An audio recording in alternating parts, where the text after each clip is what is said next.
నమస్కారం Q6 news తెలుగుకి స్వాగతం హెడ్లైన్స్ చూద్దాం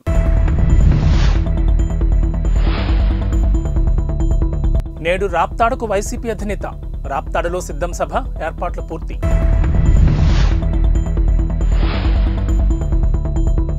పార్లమెంట్ ఎన్నికలకు సిద్ధమైన బీజేపీ జాతీయ కార్యవర్గ సమావేశాల్లో రోడ్ మ్యాప్ రెడీ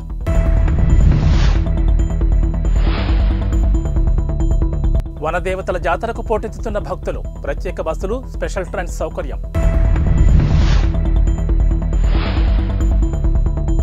టీటీడీ మే నెల టికెట్స్ విడుదల స్వామి దర్శనానికి అశేష భక్తజనం అసెంబ్లీ ఎన్నికలకు సమయం దగ్గర పడుతుండటంతో AP CM YS Jagan YCP కేడర్తో కలిసి ఎన్నికల యుద్ధానికి సిద్ధమంటున్నారు.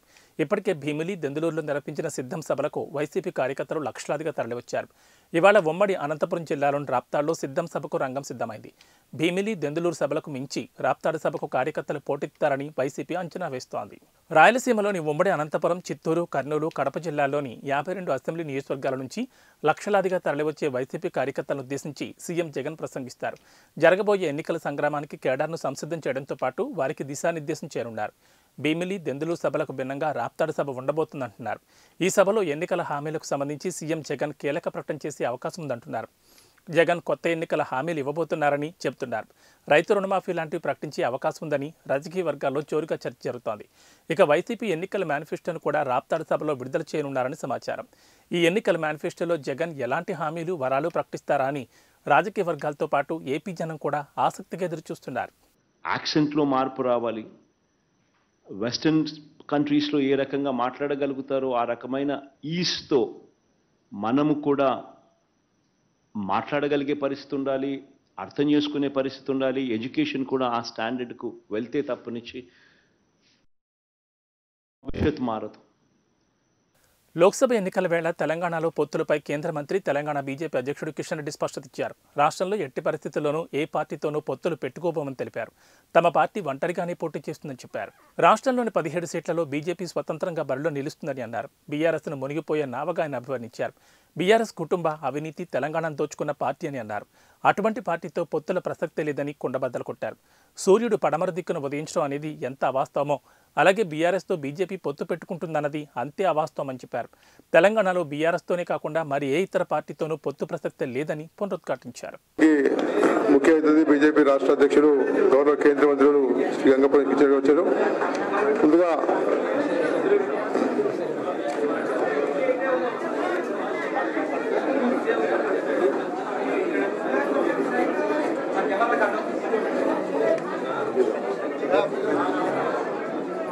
ముందుగా ఈరోజు బీజేపీలో చేరిపోతున్నటువంటి శ్రీ వెల్లాల రామ్మోహన్ రావుని వేదిక మీదకి వచ్చేసి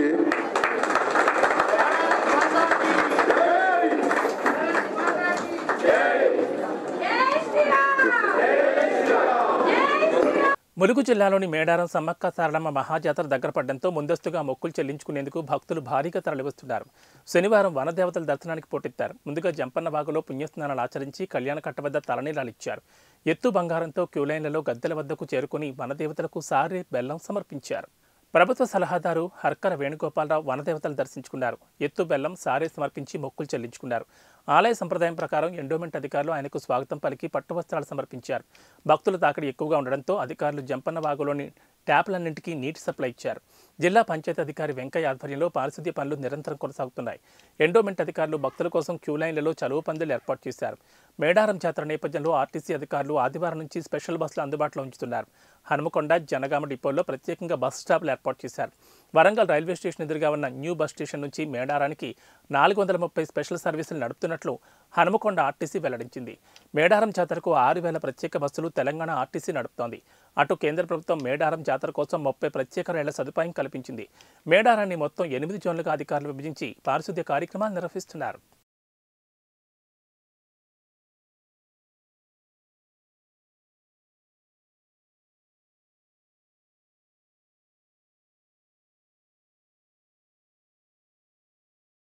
మరి భక్తులకు టీటీడీ గుడ్ న్యూస్ చెప్పింది. రేపటి నుంచి ఆన్లైన్లో మే నెల దర్శన టికెట్లను టీటీడీ విడుదల చేయనుంది. ఈ మేరకు టీటీడీ అధికారిక ప్రకటన చేసింది.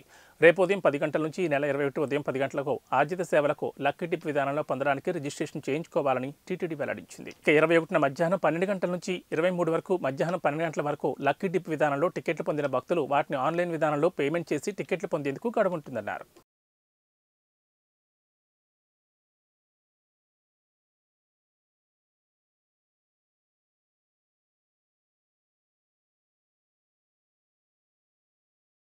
కాంగ్రెస్ సర్కార్ కొలువుదీరాక జరిగిన 2 అసెంబ్లీ సమావేశాలు అర్థవంతంగా సాగాయని మంత్రి శ్రీధర్ బాబు స్పష్టం చేశారు.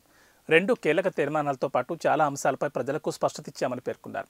బాధ్యత గల ప్రతిపక్ష నాయకుడు సభకు రాకపోవడం విడ్డూరమన్న మంత్రి నల్గొండ సభలో రాజకీయాలు చేశారంటూ ఆక్షేపించారు. మేడిగడ్డ కుంగినందుకు బాధ్యత వహిస్తూ రాష్ట్ర ప్రజలకు కేసీఆర్ క్షమాపణ చెప్పాలన్నారు. సమావేశాలు 45 గంటల 32 నిమిషాల పాటు సాగాయి. 64 మంది ఎమ్మెల్యేలు శూన్య గంటలో వివిధ అంశాలపై మాట్లాడే అవకాశం దక్కింది.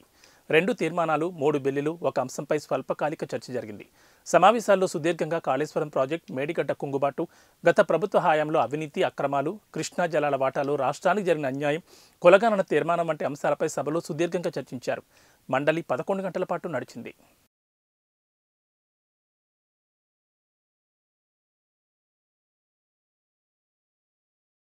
వాలంటీర్లకు వ్యతిరేకంగా అనుచిత వ్యాఖ్యలు చేశారని, రాష్ట్ర ప్రభుత్వ ప్రతిష్టకు భంగం కలిగించారనే ఆరోపణలతో గుంటూరు న్యాయస్థానంలో జనసేన అధినేత పవన్ కళ్యాణ్పై క్రిమినల్ కేసు నమోదైంది.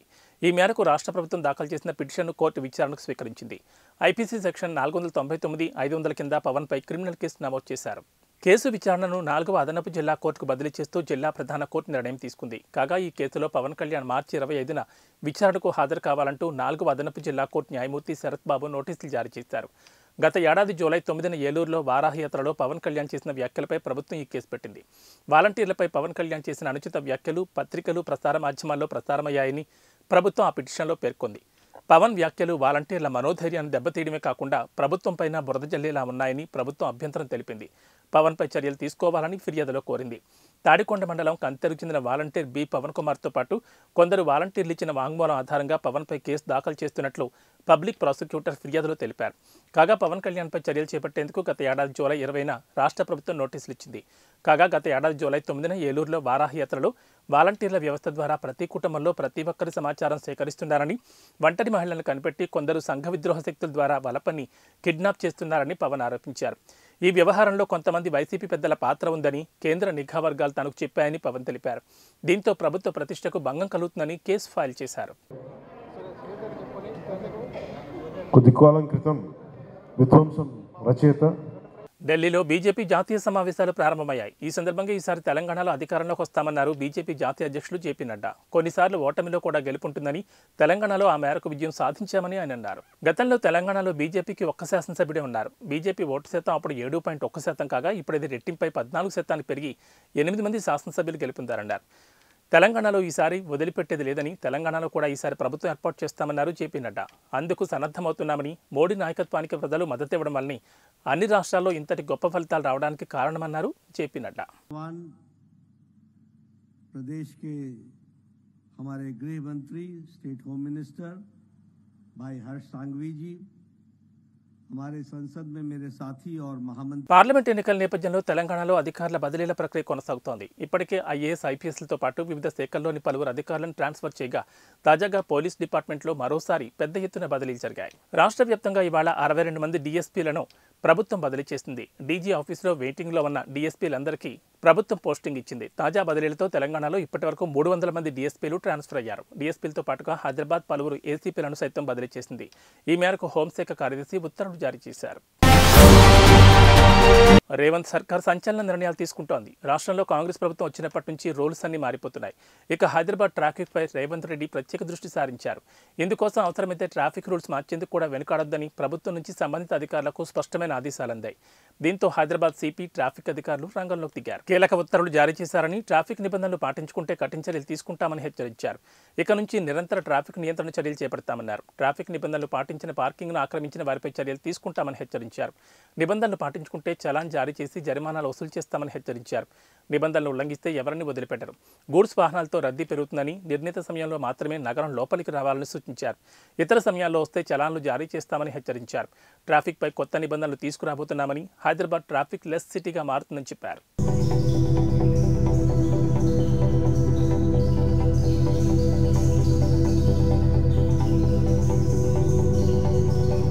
నాంపల్లి ఎగ్జిబిషన్ మైదానంలో కొనసాగుతున్న అఖిల భారత పారిశ్రామిక ప్రదర్శన ఇవాళతో ముగియనుంది. శనివారం నాటికి సందర్శకుల సంఖ్య దాదాపు 20 లక్షలు దాటింది. నాంపల్లి ఎగ్జిబిషన్ మైదానంలో దాదాపు 2400 వరకు స్టాళ్లతో ప్రతి ఏటా జనవరి 1 నుంచి ఫిబ్రవరి 15 వరకు ఎగ్జిబిషన్ నిర్వహిస్తారు. ఈసారి స్టాల్ హోల్డర్స్ విజ్ఞప్తి మేరకు నుమాయిష్ను 3 రోజులు పెంచుతున్నట్లు ఎగ్జిబిషన్ సొసైటీ అధ్యక్షుడు మంత్రి డి శ్రీధర్ప ప్రకటించారు. దీంతో 18వ తేదీన నుమాయిష్ ముగియనుంది. ఇక అఖిల భారత పారిశ్రామిక ప్రదర్శన ముగింపు ఉత్సవాలను ఘనంగా నిర్వహించారు.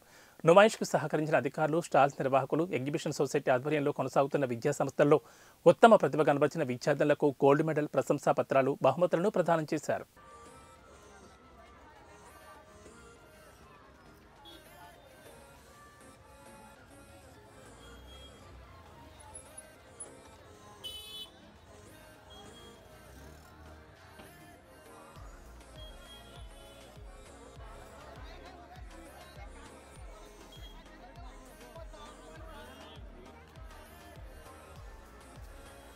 ఏబీ బులెటిన్ విశేషాలు. నమస్కారం.